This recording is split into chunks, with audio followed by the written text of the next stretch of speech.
Obviously, you can tick it or not tick it, for example. If you went to Stanford, you probably would want to. This guy's very proud of being gone for Stanford. He's got a banner there. He's got the headline there. Unfortunately, I did not go to Stanford, so I don't put that on my LinkedIn profile to elevate my company page instead. So basically, because otherwise it gets confusing with two things there, I think.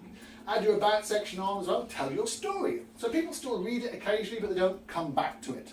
But you want to focus on content, but you still need to put in 2,000 characters and tell your story about what your journey was, why you become to the stage where you are now, for example. Now you also want to add 5 skills. LinkedIn's very much about searching for skills. So add skills in there, for example, to this part here, the about section. So I've got content marketing, entrepreneurship, marketing communications, public speaking, global marketing, for example. So you want to think about what your skills are and how people then can relate to you and how you can work together, for example.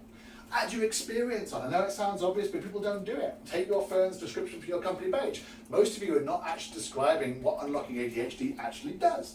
So you want to take it from their company page, just like I'll take the black marketing page here, for example, the about section. Add it into your experience like this. So people actually know what Unlocking ADHD actually does.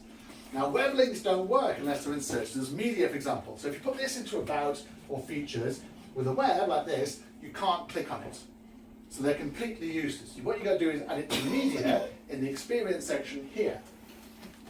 So literally go down there and you're allowed to put a link or a media file, and then your website, for example, can come up, your books can come up, for example, or your YouTube can come up, and then it looks much more visually appetizing because then people can click on this, and they are web links, they can click on that, whereas they can't click on a normal website link itself. Add skills to each experience as well. Like I say, LinkedIn is very big on skills at the moment. They're using skills for search. So I've got mine, for example, entrepreneurship, LinkedIn marketing, social selling, etc., etc. You can also put that in your various roles. And obviously you can put it in all the jobs you have, whether it's for Unlocking ADHD or for every other job you have as well. Now, don't put experience down with no company page. So people often do this with a little grey box, and that's normally a red flag. Because a grey box might mean it's gone out of business, doesn't exist, or the company doesn't exist either.